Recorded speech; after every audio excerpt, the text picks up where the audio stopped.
Hello दोस्तों, आज का हमारा प्रश्न है क्लास 12 बायोलॉजी चैप्टर 4 वंशागत और विविधता के सिद्धांत की एक्सरसाइज का प्रश्न संख्या 16। तो दोस्तों आज की वीडियो में हम प्रश्न संख्या 16 का उत्तर लिखेंगे। आइए देखते हैं प्रश्न 16 क्या है। कह रहा है कि किन्हीं दो आलिंग सूत्री विभाजन आनुवंशिक विकारों का उनके लक्षण सहित उल्लेख कीजिए। कह रहा है कि किन्हीं दो आलिंग सूत्री जो आनुवंशिक रोग होते हैं उनके लक्षण सहित उल्लेख करो।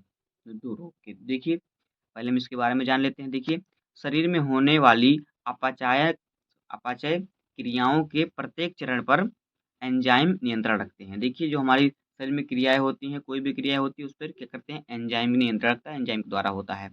पूर्ण क्रिया में कहीं भी एंजाइम के बदल जाने या एंजाइम का निर्माण ना होने की दशा में कोई न कोई व्यतिक्रम उत्पन्न हो जाता है। देखिए, जब जब एंजाइम कहीं भी किसी भी क्रिया में जब एंजाइम का निर्माण नहीं हो पाता है, फिर एंजाइम बदल जाता है, तो वहाँ पर रोग उत्पन्न हो जाता है। बीडल तथा टॉटम के एक जीन एक एंजाइम परिकल्पना के पश्चात यह निश्चित हुआ कि अनेक रोग जीनी व्यतिक्रम के कारण होते हैं। मानव में होने वाले रोग कुछ ऐसे निम्नलिखित हैं। देखिए, जो बीडल तथा टाटम थे, इनके एक जीन एंजाइम परिकलना के पश्चात यह निश्चित हो गया कि जो मानव में रोग होते हैं वह किस प्रकार से होते हैं, जीन के व्यतिक्रम के कारण होते हैं। तो आइए देखिए, इस प्रकार से दो रोग निम्नलिखित है। पहला रोग हमारा क्या है, देखिए दात्र कोशिका अरक्ता। देखिए, दात्र कोशिका अरक्ता क्या है, यह मनुष्य में एक अप्रभावी जीन से होने वाला रोग है। अप्रभावी जीन से होने वाला रोग है। जब अप्रभावी जीन समयुग्म की अवस्था में होते हैं, यानी सम होते हैं, दोनों समान होते हैं, तब समान हीमोग्लोबिन के स्थान पर असमान हीमोग्लोबिन का निर्माण होने लगता है।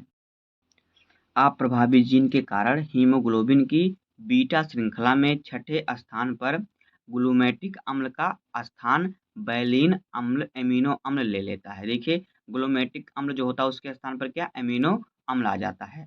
असमान हीमोग्लोबिन ऑक्सीजन का वहन नहीं कर सकता तथा लाल दुधारू हंसिए के आकार के हो जाते हैं। ऐसे व्यक्तियों में घातक रक्तालाप हो जाती है, जिससे व्यक्ति की मृत्यु हो जाती है। घातक रक्तालाप मतलब जो रक्तालाप का बहाव हो जाता है, घातक हो जाता है, खतरनाक हो जाता है, जिससे कि व्यक्ति की मृत्यु हो जाती है।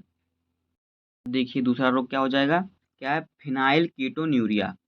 देखिए, यह रोग एक अप्रभावी जीन के कारण होता है।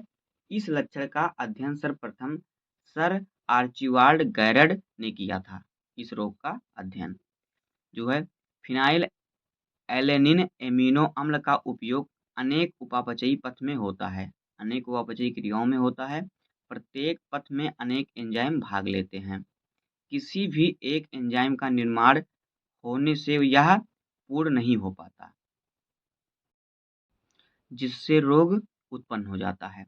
एक अप्रभावी जीन के कारण फिनाइल एलेनिन से टायरोसिन के निर्माण के लिए आवश्यक एंजाइम का निर्माण नहीं हो पाता। इस कारण रुधिर में फिनाइल एलेनिन की मात्रा अत्यधिक बढ़ जाती है तथा इसका स्राव मूत्र में भी होने लगता है।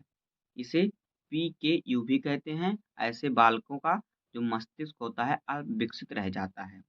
ये क्या कह रहा है कि एक प्रभावी जीन के कारण जो फिनाइल एलिल से जो टायरोसिन के निर्माण के लिए आवश्यक एंजाइम का निर्माण जब नहीं हो पाता, जब टायरोसिन के लिए एंजाइम का निर्माण नहीं हो पाता, तो इस कारण जो होता है रुधिर में फिनाइल फिनाइल एलेनिन की मात्रा बढ़ जाती है और इसके कारण इसका स्राव मूत्र के साथ भी इसका स्राव होने लगता है, जिससे क्या होता है, जिस बच्चे को यह रोग होता है उसका जो मस्तिष्क होता है अल्पविकसित रह जाता है।